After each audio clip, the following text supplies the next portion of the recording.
Oke, nah sebelum kita mulai, saya ingin mengucapkan terima kasih untuk semua peserta yang sudah hadir, gitu kan, Bapak Ibu semua. Dan sebelum kita mulai, saya mau coba sapa-sapa dulu nih. Kira-kira Bapak Ibu boleh diketikkan di kolom chatnya asalnya dari daerah mana nih, biar saya juga lebih tahu gitu kan.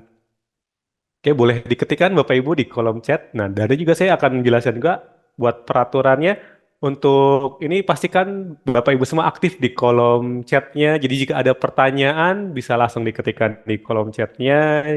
Jadi nanti ketika ada sesinya kita akan membahas nih untuk pertanyaan dari Bapak Ibu semuanya. Oke, ini ada yang japri ke saya, ada yang loh, selamat pagi, saya Imawan dari Jaksel. Halo Pak Imawan dari Jaksel. Oke, kalau Bapak di Jaksel, saya lagi di Jakarta Utara nih Pak Hagi ini, gitu kan. Jadi utara sama selatan deket lah ya, sama-sama Jakarta. Oke, selamat pagi. Ada yang dari Depok. Oke, Pak Bambang dari Depok. Selamat pagi Pak Bambang. Oke, ada juga yang asalnya dari Tangerang. Oke, jadi cukup banyak ya. Jadi buat ini hari ini gitu. Jadi nanti dipastikan lagi juga bisa mendapatkan posisi terbaik karena kita akan sampai 1 jam ke depan buat mendapatkan nih ilmu yang sangat bermanfaat dari pembicara pagi ini. Oke, nah saya akan coba introduction sedikit buat ininya apa yang akan kita bahas. Nah, jadi kan kalau kita bahas tentang AI sama teknologi itu pasti mempengaruhi berbagai macam aspek ya gitu kan, baik di dunia pendidikan, di dunia kerja, ke depannya, sampai mungkin merubah beberapa faktor-faktor yang ada di kehidupan kita gitu kan. Dan bagaimana nih kita bisa menemukan gitu kan, membantu untuk menemukan jurusan yang tepat nih atau bidang yang tepat untuk putra-putri kita sehingga mereka mendapatkan jurusan yang sangat tepat dan tahan banting di era digital ini. Oke, nah saya akan memperkenalkan untuk pembicara kita yang hadir di pagi ini gitu kan. Jadi beliau adalah seorang entrepreneur gitu kan. Kalau sekali saya baca mungkin panjang nih, mungkin saya singkat aja ya mungkin. Jadi dia adalah seorang entrepreneur, juga seorang penulis juga, dia community builder, coach juga yang sering mengisi seminar-seminar di ratusan sekolah dan institusi. Nah, kita sambut untuk pembicara kita pagi ini, Coach Albert Egmont. Oke, boleh diberikan tepuk tangannya nih Bapak Ibu secara digital semuanya, atau reactionnya. Oke, selamat pagi nih Coach Albert. Coach Albert, enaknya dipanggil apa nih? Coach, Eh, Pak, Kakak, Panggil atau apa? aja ya Albert aja, Pak Hafiz, Pak Albert aja ya. Pak aja, Pak. Oke. Iya Nggak, Pak boleh. oke. Oke, bagaimana nih Pak Albert kabarnya hari ini? Luar biasa Pak Hafiz. Sudah Ketemu dengan Pak Hafiz dan siap-siap juga semua sharing orang ya? kelas. Ya, Nah, jadi di sini bakal banyak sharing nih gitu. Dan mungkin nanti akan banyak pertanyaan-pertanyaan nih dari Bapak Ibu semua yang hadir di sini. Jadi kita sebelumnya kan ada peribahasa. Kalau tak kenal maka kita harus kenalan dulu. Bener ya Pak ya? Oke, nah yes. mungkin Pak Albert boleh disebutkan nih, maksudnya kesehariannya ngapain aja sih gitu kan. Mungkin kalau saya baca CV-nya bisa 3 lembar nih, mungkin singkat aja mungkin Coach. Jadi Pak Albert, kesibukannya Ya, ngapain sih sekarang gitu kan. thank you Pak Hafiz. Jadi ya Hmm. memang Bapak Ibu selamat pagi. Senang sekali ketemu di sini ya buat Bapak Ibu yang terus mau belajar.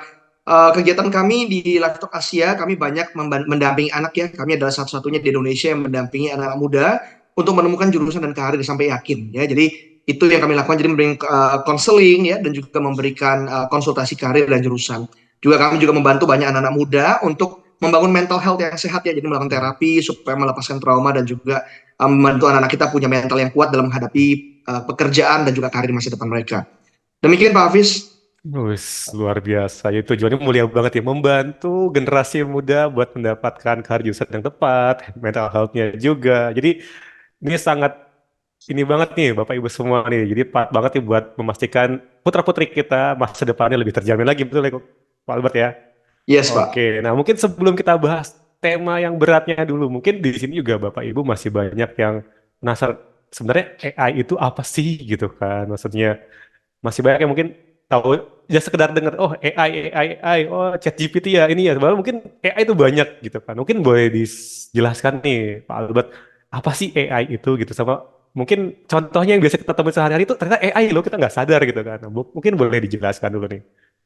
Iya, Pak Hafiz, thank you. Jadi kalau Bapak Ibu, kita sudah masuk dalam era di mana teknologi menjadi satu patokan ya. Jadi segala sesuatu itu sudah menjadi pintar. Bahkan dulu yang kita tahu mungkin cuma sekedar smartphone ya. Handphone pintar, dari satu gadget bisa lakukan banyak hal, tapi sekarang benda-benda sudah menjadi pintar. Contoh misalnya mobil sudah bisa pintar, mikir sendiri, jalan sendiri, begitu ada lampu, gembok pintar, rumah pintar, segala sesuatu sudah menjadi pintar hari ini. Dan kalau kita ngomong artificial intelligence, singkatnya adalah sebuah kecerdasan yang diciptakan secara digital yang bisa berpikir layaknya manusia. Jadi bisa berpikir secara mandiri, memberikan informasi, dan juga bahkan bisa bekerja secara mandiri ya, sesuai dengan perintah yang diberikan kepada artificial intelligence tersebut. Dan Pak Hafiz mungkin biar Bapak Ibu pada tahu ya bahwa saat ini artificial intelligence sudah masuk IQ-nya 155 ya. Jadi Oh, silakan. artificial intelligence sudah di atas rata-rata manusia pada umumnya. Kalau Indonesia rata-ratanya sekitar 80-90 ya minimalnya ya. AI sini sudah 155, itu ChatGPT yang terbaru ya. Jadi bisa dibilang kalau kita nggak menyadari hal ini, kemungkinan besar anak kita susah cari kerja, anak kita susah bisa menghasilkan kalau kompetisinya bukan cuma sama manusia tapi juga sama kecerdasan buatan. Demikian Pak Hafiz. Oke, jadi AI itu udah banyak sekali ya diintegrasikan tadi mungkin nggak hanya mungkin di smartphone tapi juga bahkan mungkin sekarang lampu, rumah, mobil semuanya udah ada AI-nya dan bahkan itu bisa menggantikan pekerjaan yang biasa dilakukan oleh manusia. Jadi kalau kita nggak waspada nih, bisa jadi masa depan putra-putri kan bisa terancam gitu ya, Pak ya. Betul. Oke, nah mungkin boleh diceritakan juga nih, mungkin udah banyak sekali saya lihat ya sektor-sektor yang sudah terkena dampak nih oleh AI ini. Jadi boleh kasih gambaran nggak Mas, sektor-sektor apa sih yang udah terdampak besar nih, kayak misalkan di dunia di bidang apa, misalkan apakah industri, kesehatan atau apa, mungkin biar kita lebih ngeh lagi nih gitu. AI ternyata udah sampai ke sana ya gitu kan. Iya, iya. Jadi kalau kita bicara tentang industri, sebenarnya semua industri akan terkena terdampak dengan artificial intelligence karena Mm-mm. kalau kita ngomong bahwa manusia tuh kalau kerja tuh ada capeknya, Pak Hafiz. Ada yang komplainnya, Mm-mm. ada demonya gitu ya, ada nggak senangnya ya, ada Mm-mm. mood-moodnya. Tapi kalau Mm-mm. kita ngomong tentang artificial intelligence itu tidak ada sama sekali. Sehingga orang lebih memilih gitu ya untuk mempekerjakan AI daripada Mm-mm. manusia. Apalagi sekarang Gen Z ya, anak-anak kita Gen Z itu disebut dengan generasi yang susah cari kerja. Kenapa? Karena seringkali kalau kerja itu nggak suka gitu ya, atau nggak cocok dengan pekerjaan. Dan banyak juga pemberi kerja itu nggak nyaman sama anak Gen Z. Karena semuanya berhubungan dengan apa yang dia suka gitu, cara Mm-mm. berpikir yang beda sekali. Jadi memang kalau kita ngomongin soal industri AI, kembali lagi paling banyak terdampak di bidang manufaktur sebenarnya. Karena Mm-mm. manufaktur itu kan dulu banyak orang istilahnya buruh pabrik ya kita tahu Iya. nih ya. Mm-mm. Saat ini sekarang sudah diganti mostly kalau di Jepang itu sudah diganti mostly 90% oleh yang namanya kecerdasan buatan. Jadi robot, Mm-mm. automated robot ya itu sudah Mm-mm. dilakukan juga. Dan berbagai industri juga, bahkan di dalam industri kreatif pun sudah Mm-mm. melibatkan AI. Contoh misalnya mendesain ya itu sudah bisa dilakukan sama AI juga. Termasuk juga di bidang bisnis, contoh seperti kita berjualan jadi sales, Mm-mm. telemarketer itu sudah ada chatbot yang bisa Mm-mm. diajak bicara layaknya manusia, padahal itu sebenarnya basisnya adalah AI. Jadi Mm-mm. kalau mau dibilang sampai hari ini cukup banyak ya, cukup banyak sudah terdampak. Tetapi yang intinya mungkin kalau Bapak Ibu biar tahu bahwa yang mudah terdampak sama AI adalah pekerjaan yang rutin, yang Mm-mm. biasa membutuhkan ketepatan dan juga Mm-mm. biasanya yang berulang, yaitu yang Mm. seringkali mudah terdampak sama artificial intelligence. Begitu Pak Hafiz. Oke, jadi sudah hampir semua industri terkena ya, Pak Albert ya. Baik tadi Betul. mungkin yang dari manufacturing, bahkan di industri yang pakai kreatif juga kayak digital gitu. Bahkan yang berhubungan dengan manusia yang biasanya kan harusnya nggak bisa tergantikan dengan AI kan. Kayak sales tadi udah bisa digantikan dengan AI juga ya. Oke, Betul. oke.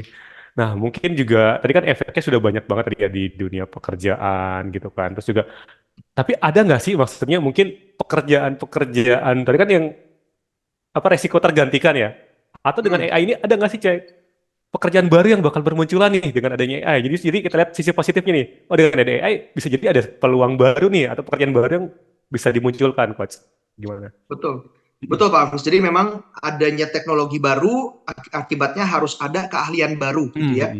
Nah, keahlian baru ini ada di dalam pekerjaan-pekerjaan yang memang lahir karena ada sebuah perkembangan baru. Salah satu contohnya adalah UX UI designer, bahwa segala sesuatu yang kita hidupin kan kita pakai aplikasi gitu ya, tampilan-tampilan secara digital, itu semua harus ada orang yang bisa menciptakan satu tampilan, tapi bukan cuma sekedar tampilan, tapi experience, sehingga orang merasa nyaman waktu menggunakannya.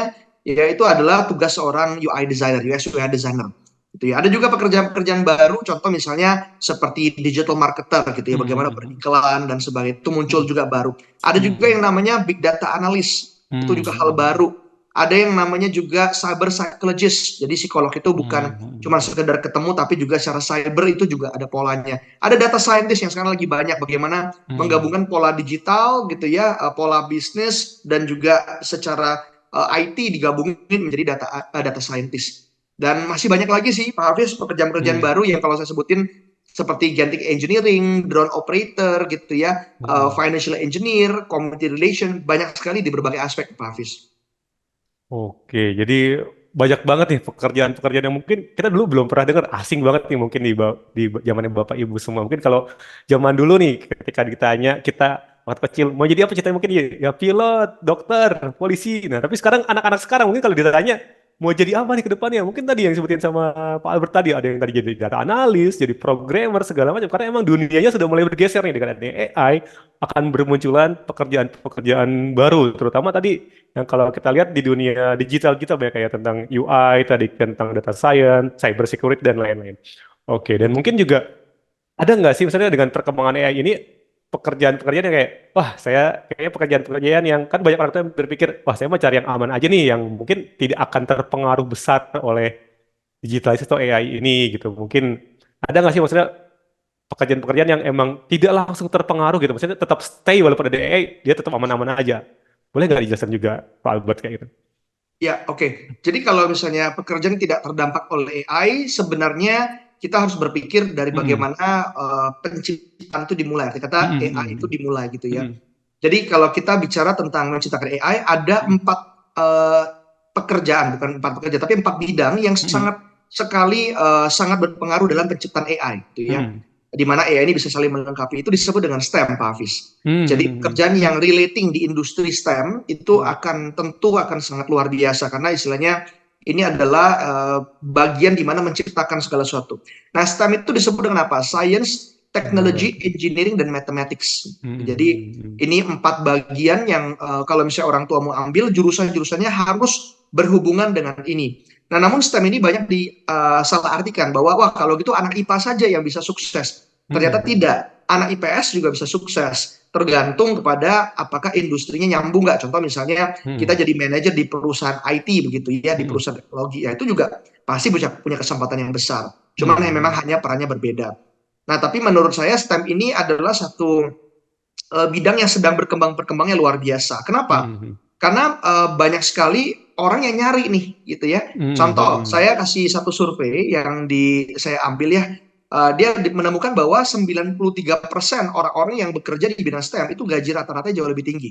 Contoh misalnya Hmm. seperti orang-orang bekerja di bidang IT gitu ya. Nah, Hmm. IT kan gaji baru lulus aja biasa 7 juta itu. Kalau di Hmm. perusahaan yang multinasional atau internasional bisa starting dari 10 juta. Hmm. Jadi memang beda. Apalagi kalau kita bandingkan sama gaji UMR nih Pak Hafiz. Kalau Iya. gaji UMR kan cuma ya 5 Lima. juta nih kalau Jakarta Hmm. ya.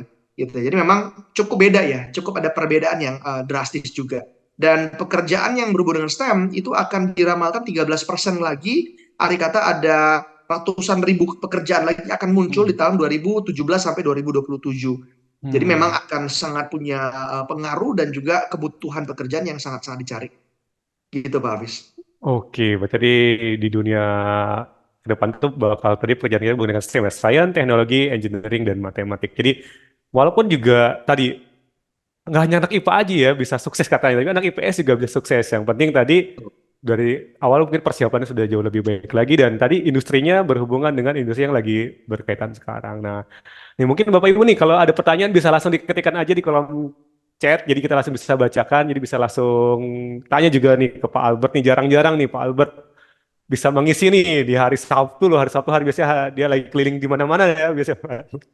Oke, Iya. nah mungkin juga kalau tadi kan kita membahas tentang teori-teori bagaimana sih ke depannya apa pekerjaan seperti apa gitu, bidang-bidang apa yang lagi hits juga. Nah, sekarang kita masuk ke poin intinya nih, Pak Albert. Jadi gimana sih di dalam dunia yang penuh AI ini cara kita nih sebagai orang tua untuk mengarahkan putra-putrinya memilih karir atau jurusan yang tepat buat mereka. Mungkin boleh dijelasin. Ini dicatat nih Bapak, ini faktor pentingnya nih, ini poin utamanya nih mungkin.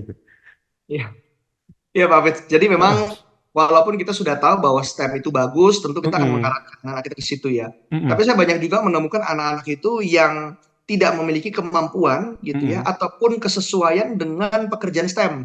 Jadinya mm-mm, mereka jadinya stres sendiri dan akibatnya saya banyak sekali menangani anak-anak yang istilahnya cuti kuliah karena merasa nggak sanggup ya, atau ada juga mm-mm, yang DO kuliah gara-gara kebingungan. Nah, kami yang banyak mendampingi untuk membantu mereka menemukan yang sesuai. Jadi saya pada saat di zaman yang lalu saya pun juga salah jurusan. Nah, ini membuat kalau kita salah jurusan 4 tahun itu adalah waktu yang nggak sebentar, tentu betul, lama. betul. Nah, kita mau ya di zaman ini kita perlu cari sih yang sesuai itu seperti apa. Dan Mm, lalu saya mulai berpikir, kira-kira bagaimana ya bantu orang tua supaya kita bisa mengarahkan anak lebih baik. mm, Saya melakukan survei, observasi gitu ya, penelitian, dan kita menemukan satu metode, satu pola yang mm, akan sangat membantu dan memberikan pandangan dan gambaran yang tajam kepada anak-anak kita. mm, mm, mm, Nah, jadi ada 6P saya sebutnya ya. Jadi 6P atau saya sebut di sini adalah 6P Egmont Career Framework. Jadi karena saya menciptakan dan melakukan penelitian, ini ada dipakai nama saya dan saya mau sebutkan 4P itu apa saja. Jadi biar sebagai orang tua kita punya gambaran. Sebagai orang tua untuk mengarahkan anak kita kepada tujuan yang jelas yang sesuai, yang pertama kita harus memahami P yang pertama adalah potensi mereka. Nah, mm, kalau misalnya nanti kita biar mau jelas, Pak Fitz, kapan-kapan kalau misalnya mungkin ada kesempatan sama si Notif lagi ya, kita boleh mm, bahas tentang 8 kecerdasan gitu ya. mm, mm, Eh, Anak-anak itu punya 8 kecerdasan yang sebagai orang tua kita harus pahami dan perlu persiapkan. Nah, yang kedua adalah personality. Anak kalau mampu punya kekuatan, tapi kalau nggak mau, nggak punya keinginan, ya percuma gitu ya. Ada 6 jenis kepribadian kerja di dalam diri manusia. Nah, ini kita perlu gabungin. Nanti kalau misalnya dari potensi digabung dengan personality akan terjadi satu pola. Nah, pola inilah yang kita baca sebagai seorang coach. Nah, lalu bukan cuma tahu kemampuan, bukan cuma tahu kepribadian anak, tapi juga tahu namanya passionnya anak. Nah, passion mm, itu bukan artinya apa yang saya suka saja, tapi artinya apa yang saya suka dan saya rela untuk korbankan. Jadi supaya anak-anak kita nggak punya konsep yang salah ya. Kalau dipikirkan passion itu segala sesuatu yang saya maunya ini aja gitu ya. Tapi mm, kalau disuruh berkorban, istilahnya ambil penderitaan proses untuk menjadi spesialis di dalam hal tersebut banyak anak nggak mau. Nah itu passion dari kata waktu mereka lakukan mereka mendapatkan semangat dan memang mereka mau suffer untuk menghasilkan sebuah hasil yang baik. Nah, selanjutnya kalau kita udah tahu passionnya anak, kita harus tahu juga purpose to value. Setiap orang itu punya nilai-nilai hidup yang berbeda. Ada yang hidupnya mm, untuk cari profit saja, ada yang cari pengabdian, ya atau pelayanan, dan masing-masing banyak orang berbeda-beda. Nah, kalau 1 sampai 4 ini kita gabungkan, kita akan menghasilkan satu pola yang tajam. Baru dari situ kita bisa menggali anak punya problem and opportunity. Jadi mm, anak itu ngelihat apa sih di masa depan gitu ya, masalah apa sih yang mereka tuh mau selesaikan di masa depan atau peluang-peluang apa sih yang mereka mau ciptakan di masa depan. Jadi setelah mereka tahu 5 hal ini, setelah digabungkan semua baru yang keenam terakhir itu profit strategi. Gimana caranya bisa membantu ataupun membangun anak-anak punya pandangan tentang bagaimana ngasilin uang nih dari 1 sampai 5 sudah terjadi pola, ngasilinnya gimana? Gitu. Karena zaman sekarang menghasilkan uang itu sebenarnya jauh lebih efektif ya caranya ya karena pakai digital semua orang lihat digital begitu. Jadi semuanya mm. banyak cara untuk menghasilkan sebenarnya Pak Hafiz. Begitu. Jadi dengan menggabungkan 6 hal ini tentu akan jadi satu gambaran yang jelas orang tua. Gitu kira-kira Pak Hafiz. Oke, nah jadi Bapak Ibu semua dicatat kan nih, ada 6P. Oke, jadi tadi kalau pertama berarti tentang potensi putra-putri kita kan tahu potensinya di mana, tapi selain potensi kita lihat personality-nya karena personality anak pasti beda-beda gitu kan.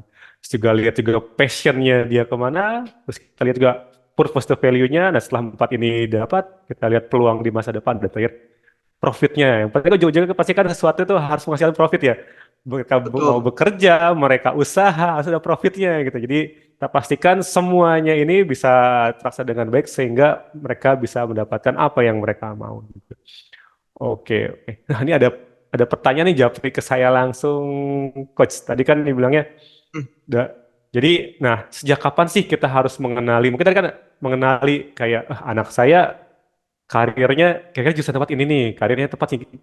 sejak usia berapa nih harus diarahin nih anak kita nih, atau biar mereka let it flow dulu aja, tunggu mereka minta, atau kita harus prepare dari umur berapa sih atau usia berapa gitu biar kita jangan sampai tadi sampai salah jurusan atau salah karirnya kayak gitu, Coach. Ya, ya, thank you Mm-mm. Pak Hafiz. Jadi kalau kita sejak kapan? Sejak dini, sedini mungkin. Jadi anak dari Mm-mm. kecil sudah harus dieksplor oleh banyak eksplorasi dan stimulasi. Mm-mm. Nah, ini penting sekali. Kalau misalnya anak sudah kita eksplor stimulasinya, nah sebagai orang tua kita harus bisa baca pola. Nah, Mm-mm. 6P tadi itu membantu kita baca pola sebenarnya. Oh, anak saya Mm-mm. itu kemungkinan potensi di mana kan kita bisa Mm-mm. lihat ya. Apalagi anak-anak kalau sudah mulai usia 6 tahun, 7 tahun, kita sudah bisa lihat di sana. Mm-mm.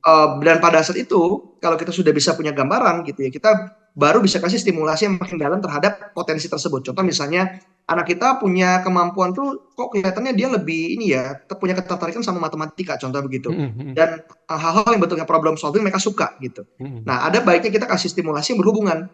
Contoh misalnya kita kasih mereka untuk ikutan dalam lomba-lomba matematika, atau mungkin kita Mm-mm. kasih mereka masuk ke robotik atau engineering gitu ya, Mm-mm. yang masih ada hubungan sama fisika dan matematika. Nah, kita kasih lihat kalau misalnya oh tetap bagus nih, kita tajamkan terus gitu. Jadi Mm-mm. waktu kita udah menemukan pola, kita tajamkan sampai anak Mm-mm. ini bisa mencapai satu kondisi yang memang sangat baik, dan dari situ dia lebih mudah memilih jurusannya. Jadi kalau pertanyaan dari kapan, saran saya sedini mungkin orang tua sudah bisa memapping dan spot kira-kira apa yang anak ini punya dengan memberikan stimulasi-stimulasi yang memang secara luas diberikan kepada anak. Begitu sih Pak Fitz. Oke, jadi kita lihat sedini mungkin mungkin dari tadi dari awalnya mungkin ada kelihatan nih potensinya apa.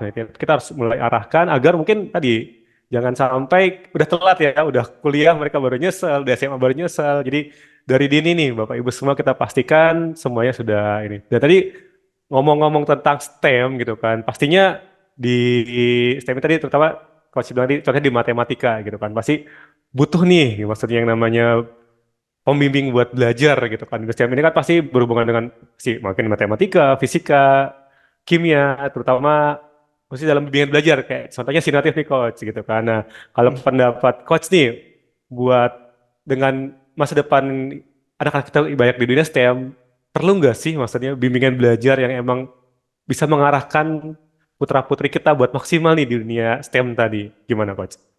Iya Pak Fitz. Jadi memang Indonesia ini sebenarnya tidak kekurangan orang pintar sebenarnya. Mm-mm. Cuma menurut saya ya karena memang teknologi arti kata STEM ini sedang berkembang sangat luar Mm-mm. biasa. Memang kita akan ketinggalan kalau anak-anak kita Mm-mm. tidak diberikan pendampingan yang sesuai. Mm-mm. Makanya menurut saya untuk orang tua memang kalau supaya memberikan stimulasi yang baik sama anak ya, ya ada baiknya kita bisa bekerja sama ya dengan lembaga-lembaga contoh seperti Sinotif Mm-mm. yang bisa menolong anak-anak kita tuh terbangun ya critical thinkingnya, Mm-mm. pemikiran logisnya. Ya itu ya menurut saya itu sangat penting sih Pak Fitz. Oke, oke. Nah, jadi Bapak Ibu semua nih pastikan nih, jadi dapat pendampingan belajar yang emang bahkan yang udah spesialis nih gitu kan di dunia STEM ini seperti resinotif. Nah, kayak gitu. Nah, jadi thank you banget nih buat sharingnya nih. Jadi kita udah masuk ke sesi selanjutnya Bapak Ibu. Jika ada pertanyaan bisa langsung ketikkan di kolom chat gitu kan. Jadi kita bisa langsung tanyakan ataupun kalau ada yang mau langsung bertanya secara langsung bisa raise hand. Jadi kita bisa langsung tanya-nanya ya. Karena kesempatan ini sebenarnya sangat terbatas banget gitu kan. Ini udah dapatkan ilmu yang mahal untuk putra-putri kita ke depannya kayak gitu. Jadi pastikan di sesi tanya jawab ini bisa maksimal nih pertanyaannya Bapak Ibu agar putra-putri kita ke depannya karirnya entah itu muka atau bisnisnya bisa jauh lebih ini lagi. Oke, ini ada pertanyaan. Wah, ini banyaknya japri-japri ini ternyata. Saya udah open semua padahal ya. Oh, udah chatnya. Nah, jadi tadi. Nah, ada pertanyaan satu Pak Albert. Jadi bagaimana sih kita ngelihat potensi putra-putri kita gitu kan? Padahal kan mungkin dia punya potensi tapi kita nggak ini Pak, maksudnya nggak bisa melihatnya gitu. Di mana? Gimana caranya sih kita ngeliat potensi putra-putri kita? Tadi kan udah sejak dini katanya. Nah itu bagaimana kita ngetahui? Oh ternyata dia potensi di sana. Oh ini potensi di sana. Ada nggak cara-cara kita sebagai orang tua biar bisa melihat potensi putra-putri kita di mana? Iya Pak Fitz. Jadi memang ada, jadi gini, orang tua itu nggak pernah tahu potensi anak itu apa kalau orang tua tidak pernah tahu ada potensi apa saja di dalam diri manusia gitu ya. Jadi kita harus punya kerangka berpikirnya dulu, baru begitu terstimulasi dapat kita bisa punya kemampuan untuk melihat polanya. Jadi sebenarnya ada 9 sih jenis kecerdasan manusia, tapi mungkin 8 saja yang saya akan share. Jadi di 8 tuh punya beberapa kecerdasan. Pertama adalah cerdas gerak, di mana orang memiliki kecerdasan bergerak sangat ahli sekali secara motorik ya dalam melakukan balancing terhadap tubuh, menghafal gerakan-gerakan yang berbentuk tubuh gitu ya. Nah Hmm. ini cerdas gerak, cerdas musik. Orang-orang yang bisa memahami ritme, tempo, nada gitu dengan sangat baik, ataupun pada saat mendengarkan musik dia merasa sangat dalam dan Hmm. konsentrasi langsung tinggi atau tingkat stresnya langsung rendah. Ada juga cerdas logis, cerdas matematika, di mana Hmm. cerdas ini berpikir secara logis, secara runtut, sebab akibat, suka dalam meneliti, menyelesaikan sebuah masalah, ya ini adalah cerdas matematika. Ada juga cerdas hubungan, yaitu cerdas antara orang lain. Jadi intinya dia memahami perasaan orang lain, dia ngerti kapan harus komunikasi, Hmm. dia memahami pada saat setiap situasi bagaimana bisa connect atau nyambung sama orang lain, itu cerdas hubungan. Ya, ada atau cerdas diri. Cerdas diri adalah dia mampu memahami dirinya sendiri, menggali Hmm. dirinya. Orang ini Hmm. cenderung bijaksana dalam memahami segala sesuatu secara dalam, begitu ya. Ada juga cerdas bahasa. Cerdas bahasa adalah orang-orang yang membacanya bagus, pemahamannya bagus terhadap bacaan, bicaranya bagus ataupun berbahasa asing dan menulis. Ya, ini ada cerdas bahasa. Ada juga cerdas visual. Ya, cerdas visual adalah cerdas yang berhubungan dengan imajinasi, ide kreatif berupa gambar, ya, Hmm. berupa pola, gabungan warna, penataan ruang, estetika. Dan ini adalah orang-orang yang berupa cerdas visual. Ya, ada atau juga yang terakhir adalah cerdas alam, di mana anak-anak kita ini memiliki kecerdasan di mana mampu memahami alam dengan sangat baik. Contoh mereka lebih suka berada di luar ruangan gitu ya, jadi Hmm. berhubungan dengan alam, mereka sangat memahami perasaan binatang gitu ya, melatih binatang secara natural, bisa berkomunikasi dengan binatang, ataupun juga secara tanaman dan tumbuhan gitu ya. Mereka memahami dan mereka sangat suka dengan tanaman, tumbuhan, bisa apa ya, meneliti gitu ya tentang alam, tentang binatang, tentang tumbuhan. Nah, ini adalah cerdas alam. Jadi orang tua perlu bisa memberikan stimulasi, semua stimulasi nih Hmm. Pak Hafiz. Kalau Hmm. misalnya orang tua bisa kasih semua stimulasi ini, maka akan jadi sebuah hal yang baik. Kita bisa lihat nih yang Hmm. mana yang Hmm. paling menonjol gitu. Nah, kita Hmm. mulai dari sana sih Pak Fitz. Oke, jadi mungkin tadi yang masih kebingungan karena kita tidak tahu nih sebenarnya ada berapa potensi sih yang ada pada setiap putra-putri kita. Tadi kalau kita dengarkan ada 8 potensi nih, ada cerdas gerak, cerdas musik, cerdas logis, hubungan, diri, bahasa, visual maupun alam. Jadi mungkin setelah kita tahu nih dapat ilmunya dari Pak Albert, kita harus tahu nih kira-kira ternyata lebih cenderung di mana nih? Oh, lebih cenderung di mana? Dari situ mungkin ketahuan potensi terbesarnya di mana. Padahal mungkin semuanya punya potensi, tapi yang terbesarnya kita lihat dari sana ya, Pak Albert ya. Oke. Betul. Ini ada pertanyaan juga nih dari Ibu Safina gitu kan. Kalau dari sisi orang tua nih, apa saja yang bisa dilakukan atau disupport nih dari orang tua dari sekarang agar anak kita bisa bersaing tentunya nanti di dunia pekerjaannya? Support apa aja nih yang bisa orang tua berikan nih kepada putra-putrinya nih? Oke, thank you Pak Fitz, Ibu Safina, Mm-mm. thank you buat pertanyaan ini, bagus ya. Mm-mm. Jadi yang bisa kita lakukan sebagai orang tua itu apa sih? Saya percaya bahwa seorang yang pembelajar dan selalu penasaran gitu ya untuk mengupdate dan Mm-mm. mengupgrade diri adalah seorang yang nggak akan pernah ketinggalan zaman, karena mereka Mm-mm. selalu mau cari tahu, mau belajar, selalu penasaran dengan hal yang baru. Jadi kalau ditanya apa yang bisa orang tua lakukan, bantu anak untuk penasaran.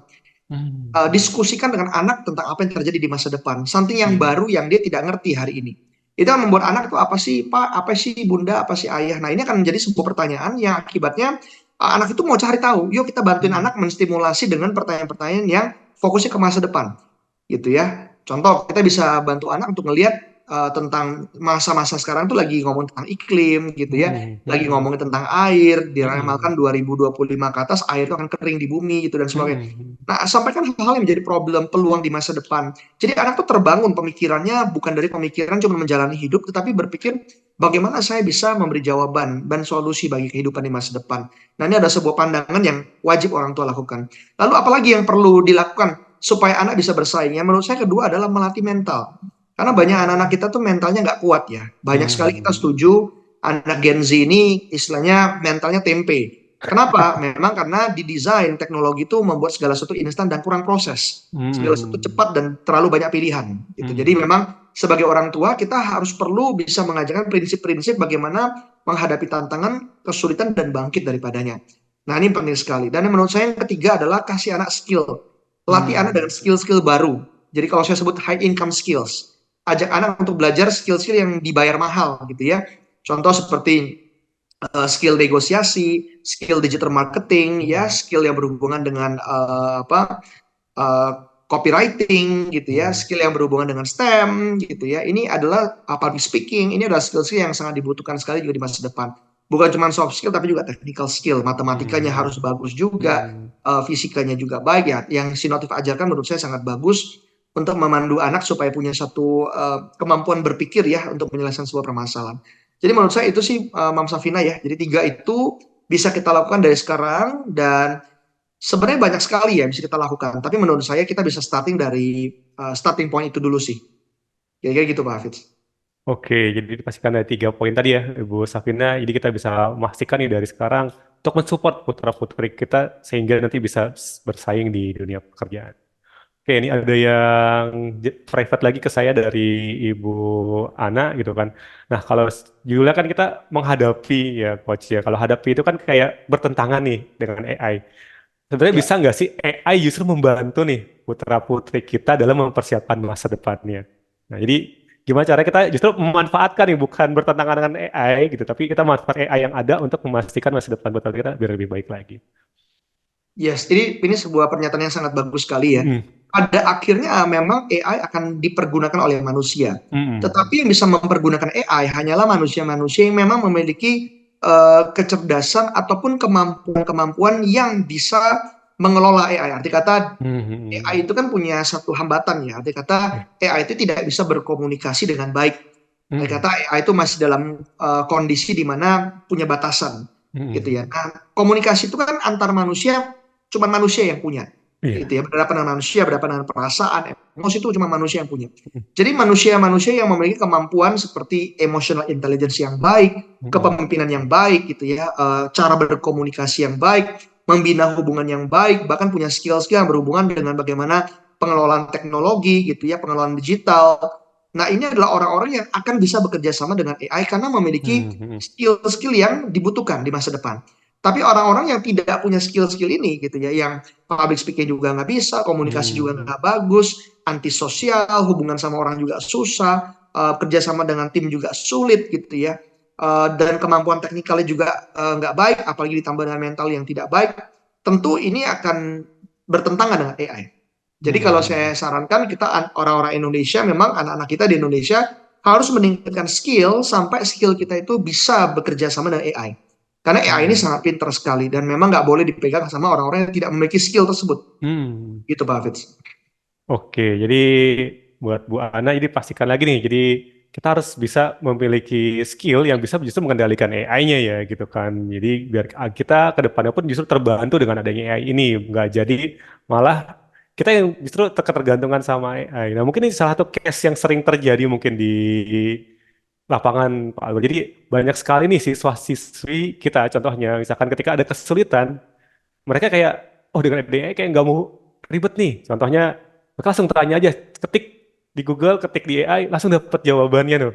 Seperti itu. Nah, gimana nih caranya biar putra-putri kita tuh justru tidak ketergantungan sama AI sampai segitunya gitu maksudnya. Ada nggak Pak Gilian kita lebih bisa memilih mana yang emang pekerjaan itu harus dibantu AI, mana pekerjaan yang justru ini adalah pekerjaan dia sendiri kalau dia nggak dilakukan dia malah nggak terlatih.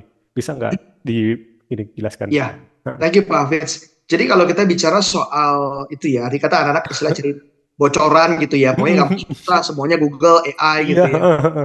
Nah, hal ini adalah sebuah hal yang memang nggak bisa kita bendung sebenarnya, gitu ya. Mm-mm. Masih susah untuk dibendung. Bahkan sekarang Mm-mm. AI itu sudah dipakai di kuliah-kuliahan untuk bisa menjawab masalah ataupun mungkin apa ya PR, tugas yang bisa Mm-mm. diberikan sama itu AI sudah bisa jawab gitu. Bahkan Iya. AI sendiri sudah bisa menjawab paper daripada S2 di Business Harvard School. Uh. Ya, jadi sudah sampai sehebat itu. Jadi menurut saya memang nggak bisa dibendung. Heeh. Tetapi anak perlu diajarkan untuk Mm-mm. bisa mandiri, arti kata, Mm-mm. kalaupun dia mencari sumber dari Google, tetapi kembali lagi dia yang harus merangkum, jadi Mm-mm. bukan 100% plug gitu ya, copy paste ya, tetapi Mm-mm. dia boleh copy, tetapi dia boleh amati, tiru, dan modifikasi gitu ya, dan Mm-mm. memakai cara pandangnya untuk menggali hal tersebut untuk Mm-mm. dijadikan bahasanya. Ini memang menurut saya ini perlu dilatih, dan ini semua kembali kepada moralitas anak-anak kita dan juga asuhan ya. Pak Hafidz, menurut saya kembali ke Mm-mm. sana. Memang kalau tidak anak-anak akan cenderung memilih jalan instan dibandingkan jalan Betul. proses. Nah ini yang memang tidak mudah. Nah caranya gimana kalau ditanya sama Pak Hafidz? menurut saya kembali sama orang tua gitu ya. Hmm. Orang tua mengajarkan proses itu penting, bahwa segala sesuatu yang diproses dan kitanya berkembang dari proses pasti hasilnya akan jadi lebih baik gitu ya. Karena percuma pintar tapi pintarnya cuma pintar apa ya, menjiplak gitu ya, bukan Hmm. modifikasi. Menjiplak sih menurut saya nggak ada masalah. Selama kita masih bisa modifikasi, kita bisa kembangkan, kita bisa pakai critical thinking kita bisa kebutuhan, tetap maksudnya sumber itu bisa kita dapatkan di mana-mana, tetapi Betul. kembali lagi kita sebagai juru masak itu kita harus membuat jauh lebih baik, jauh lebih berkualitas gitu dari data-data yang kita pegang. Kira-kira gitu Pak Hafiz. Oke, jadi pastikan tadi mungkin yang siswa-siswi atau putra-putri kita ini udah ketergantungan banget nih. Jadi kita pastikan lagi mereka mungkin bisa dapat jawaban dari AI tersebut, tapi mereka tadi style itu mereka melihat lagi, mungkin dicatat ulang kembali, dimodifikasi jadi sesuatu yang emang itu dari mereka. Jangan sampai hanya menjiplak plek-plek kalau itu kan tidak baik kayak gitu. Oke, nah ini juga ada pertanyaan dari Ibu Ria Andika di kolom chat. Halo Kak Gilbert, bukan Kak Gilbert, Kak Albert, tipe mungkin ya. Oke, nah sebaiknya di usia berapa nih anak-anak dikenalkan dengan perkembangan AI? Dan sebaiknya simulasi seperti apa yang diperlukan oleh orang tua sebelum mengenalkan AI ke anak? Jadi usia berapa sih anak nih udah dikenalin sama AI, sama gadget mungkin segala macamnya. Dan apa yang orang tua harus apa punyai sebelum mengenalkan AI ke anak? Mungkin boleh dijawab Pak Albert. Oke, kalau untuk sekarang karena AI ini baru baru sekali ya. Mm. Jadi saran saya memang kita tidak mengenakan AI di anak-anak SD gitu ataupun Hmm. anak SMP. Lebih baik pada saat anak mulai masuk SMA ya, baru kita Hmm. mau kenalkan. Kenapa? Karena kalau misalnya anak-anak itu nggak dikembangin dulu secara mentalnya, tapi langsung Hmm. pakai AI, takutnya semua bisa disalahgunakan. Betul betul. Gitu ya. Karena AI ini kan bisa memberikan jawaban, bisa memberikan apa istilahnya ya, hal-hal segala sesuatu yang kita bisa tanyakan berhubungan dengan akademis gitu ya. Jadi anak bisa nggak pinter gitu karena bergantungnya sama AI. Dan makanya saran saya orang tua kalau anak-anak tuh dari TK sampai SMP itu perlu diganti mentalnya supaya mereka tidak tergantung kepada gadget ataupun hal-hal ditawarkan oleh situasi dan dunia saat ini begitu.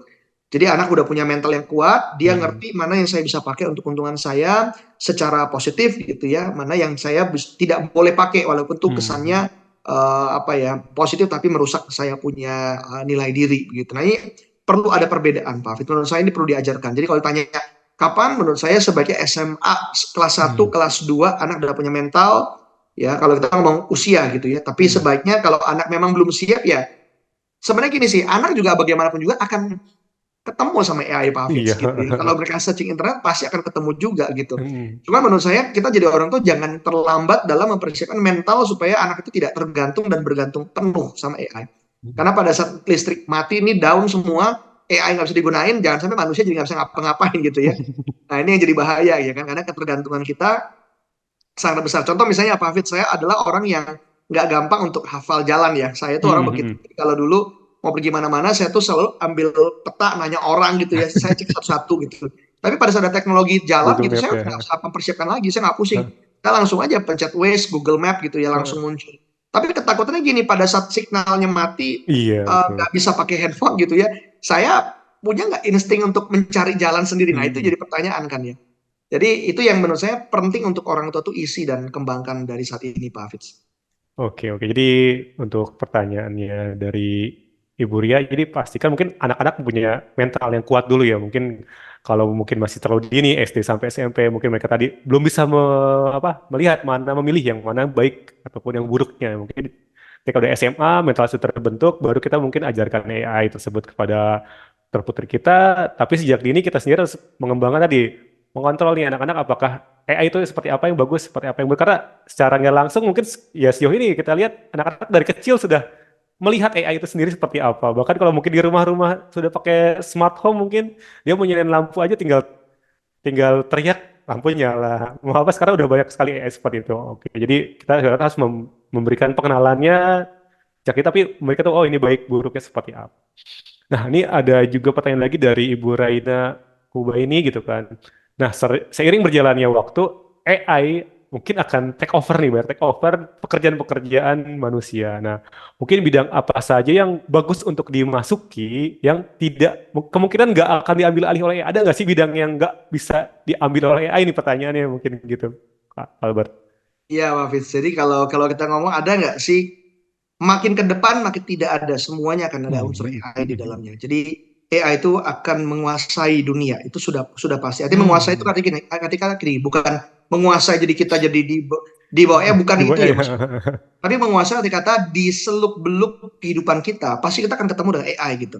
Hmm. Kita mau belanja aja nanti AI yang jadi kasir gitu ya. Hmm. Ya kan? Terus barang-barang kita beli di supermarket itu semua di pabrik, semua AI semua yang ngurusin Hmm. produksinya gitu. Bahkan pengantaran saja AI sudah lakukan. Jadi di hampir di semua lini AI itu akan ada. Tapi pertanyaannya ada lagi nih, apa saja bidang yang tidak bisa dimasuki oleh AI? Menurut saya tadi kita sudah jawab ya di bidang Hmm. STEM ya, Science, Stem. Technology, Engineering, Mathematics. Tetapi pada dasarnya semua bidang akan dimasuki oleh STEM. Yang penting adalah gini, kita orang tua bisa melatih anak punya high income skills. Itu yang Hmm. wajib. Saya selalu bilang sama orang tua, anak dilatih high income skill, anak dilatih punya mental yang benar Hmm. supaya nggak gampang jatuh dan tidak bergantung sama ya, tapi bisa bergantung kepada kemampuan diri. Ya, high income skill itu apa? Saya coba ini ya, coba share beberapa ya.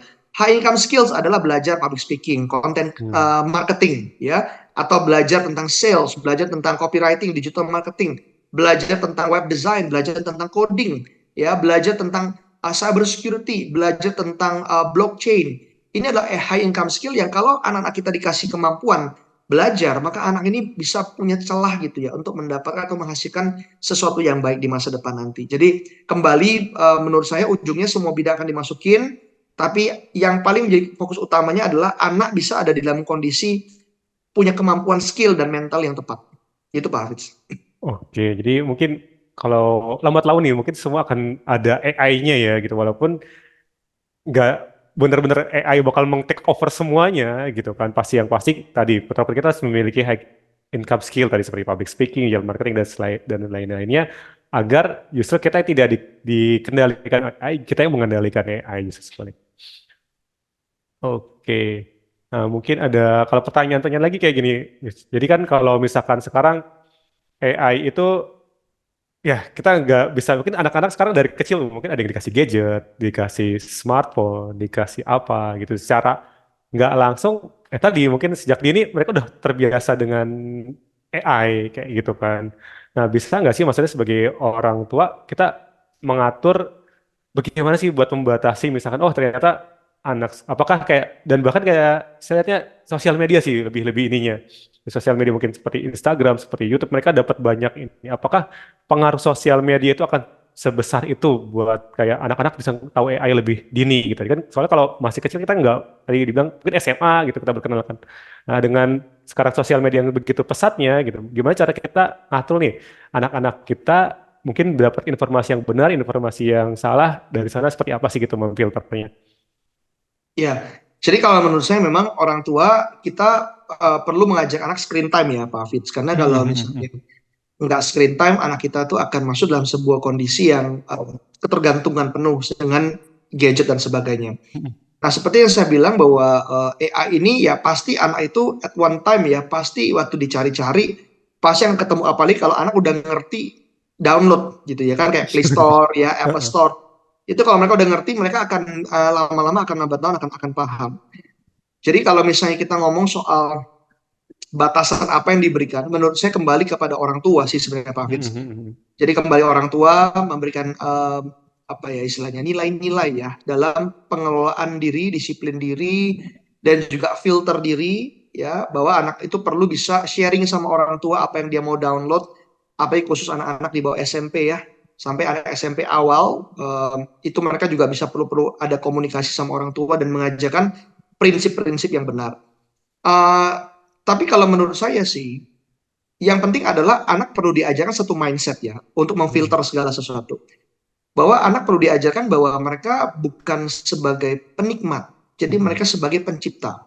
Apa yang mereka Oke, oke. dapatkan secara AI pun mereka nggak berpikir bahwa oh saya sebagai penikmat AI, tapi saya sebagai pencipta, saya udah dapetin apa yang enak, saya mau ciptain apa lagi next gitu ya. Hmm. Saya bisa ada peluang apa. Jadi anak tuh diajarkan bukan untuk jadi konsumen, tapi jadi Hmm. produsen. Ini Hmm. dengan AI ini saya bisa ciptain apa ya? Ini yang menurut saya Hmm. perlu diajarkan. Jadi karena kita nggak bisa bendung, maka menurut saya perlu ada prinsip-prinsip yang kita tambahkan di dalam diri anak. Nah, kira-kira itu sih Pak Fitz. Oke, jadi harus memastikan tadi ada mindset di putra putri kita mengajarkan bahwa kita nggak sebagai user aja menggunakan, tapi justru dari AI ini apa yang bisa kita ciptakan lagi yang bermanfaat buat putra putri kita. Oke, jadi baik, terima kasih nih untuk Bapak Ibu, dan penjelasan dari Coach Albert sangat inspiring banget nih gitu kan, dapat banyak inspirasi, tips-tips dari Coach Albert sehingga kita bisa memfasilitasi anak kita nih sebagai orang tua agar tidak bingung, terus kita bisa memantau perkembangannya sehingga bisa mendapatkan karir yang terbaik di era digital ini. Nah, sekarang sebelum itu saya akan menjelaskan nih buat Bapak Ibu mungkin yang belum join di Sinotif, bagaimana sih Sinotif nih dengan AI juga bisa membantu putra-putri kita yang generasi Z ini agar lebih baik lagi untuk pendidikannya dan pemantauannya. Jadi saya akan share screen.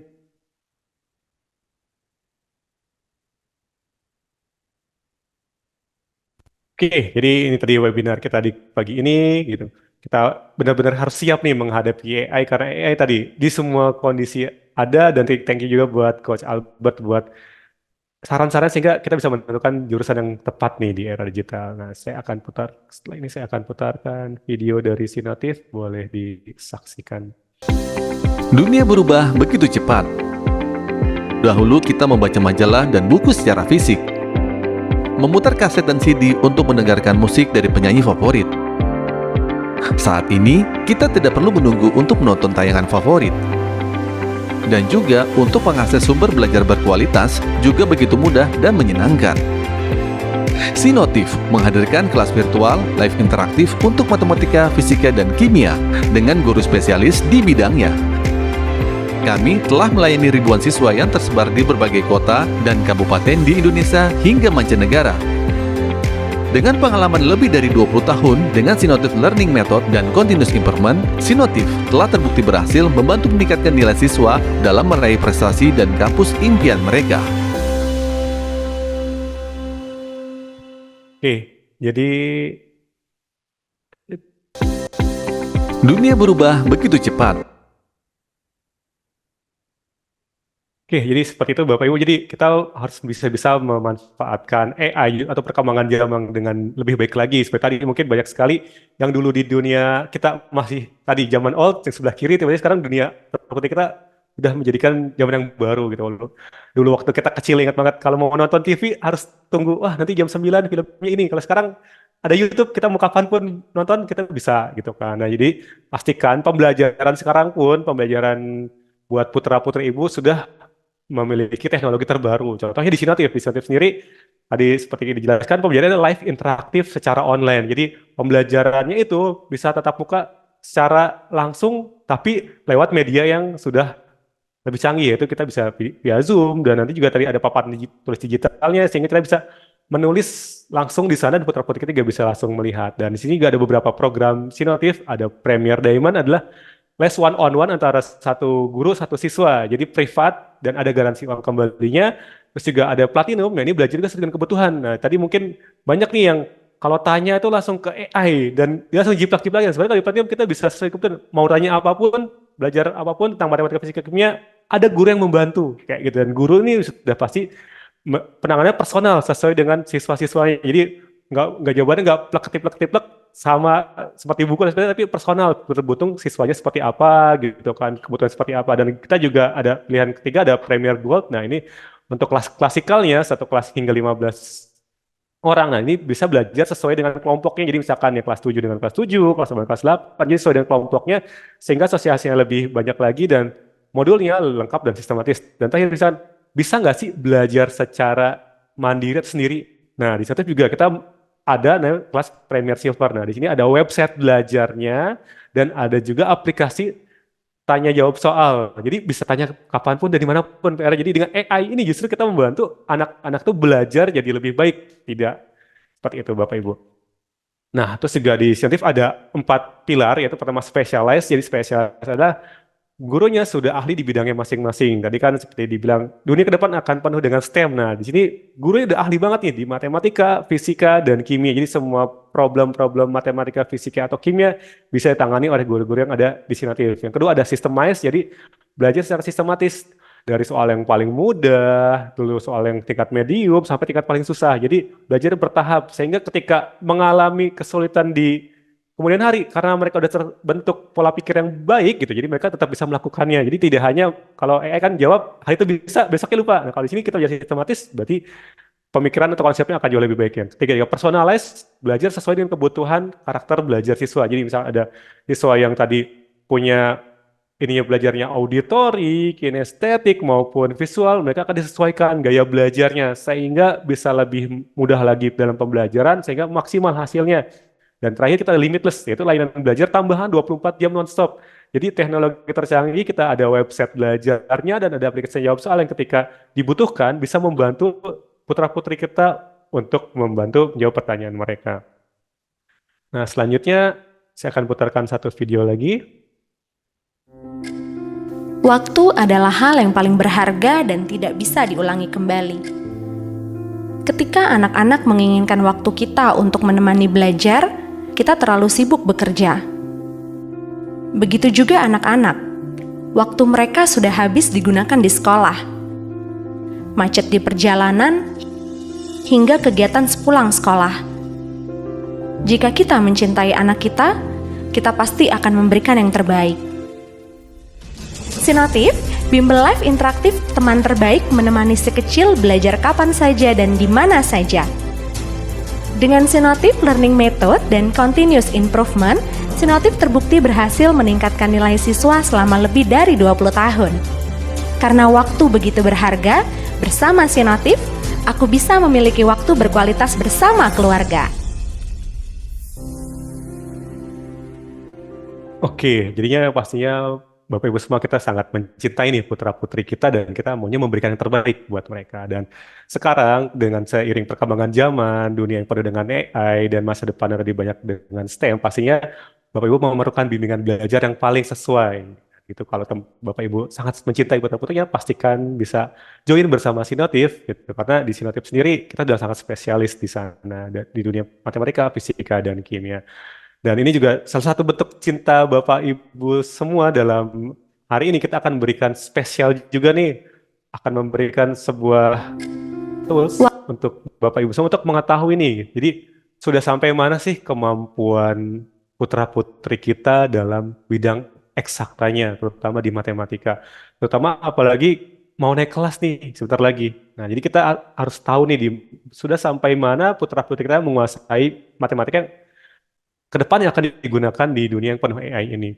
Jadi kita akan memberikan secara gratis Bapak Ibu semua yang sudah join di webinar kali ini adalah tes dasar kemampuan matematika. Jadi di tes ini Bapak Ibu semua akan mengetahui putra atau putrinya sudah sampai mana sih. Misalkan contohnya sekarang yang kelas 7 mau naik kelas 8. Dia udah berapa persen sih kesiapan di bidang matematikanya dalam menghadapi kelas 8-nya nanti? Apakah di 100%? 80% atau bahkan masih kurang di 40%. Jadi sehingga kita menghadapi nanti kelas 8 bisa lebih percaya diri kalau kita udah mempersiapkan dari sekarang. Jadi gampang banget caranya, Bapak Ibu tinggal screenshot aja yang ada di layar, nanti bisa hubungi kakak education konsultan kita atau kakak spek kita, bisa kirimkan ini dan nanti Bapak Ibu akan dikasih untuk tes kemampuan dasar eksaktanya secara gratis. Dan ini kesempatannya hanya ada di webinar edukasi Web kali ini. Jadi pastikan Bapak Ibu semua ambil kesempatan baik ini agar putra-putri kita lebih siap lagi untuk di kelas berikutnya. Oke, itu mungkin sekian penjelasan tentang Sinotifnya. Nah, sebelum kita tutup nih, gitu mungkin dari Pak Albert boleh sedikit kasih kesimpulan nih Bapak Ibu semua sama kasih wejangan bagaimana nih agar putra-putri kita ini jauh lebih siap lagi untuk menentukan jurusannya di dunia yang penuh digital seperti ini. Silakan Pak Albert. Thank you Pak Fitz. Ya bagi Bapak Ibu tentu kita nggak akan bisa menghindari perkembangan teknologi yang begitu cepat dan luar biasa berkembang ya. Jadi penting sekali sebagai orang tua kita juga cukup menyadari dan segera mungkin memberikan stimulasi yang sesuai, pendampingan yang sesuai. Pastikan anak-anak mengenali 6 hal yang tadi saya sudah sebutkan sehingga kita sebagai orang tua paling tidak bisa sedini mungkin untuk mempolakan apa yang menjadi perencanaan anak kita di masa depan. Sehingga jangan sampai mereka nanti kuliah salah jurusan, salah pekerjaan, yang dimana sekarang banyak sekali anak-anak sudah usia 20-an sampai 30 masih kerjanya masih belum jelas. Dan saya berharap sekali kita jadi orang tua pun dari rumah, dari kehidupan kita sehari-hari kita bisa membantu anak kita memberikan nilai-nilai dan juga mindset yang tepat demi untuk memberikan mereka sebuah kemampuan mental untuk tangguh di masa depan dan di zaman yang serba luar biasa ini. Demikian Pak Hafid, thank you buat Bapak Ibu yang mendengarkan juga ya. Oke, terima kasih banyak Coach Albert atas sharing-sharingnya yang sangat berharga yang udah di-sharingkan di pagi hari ini.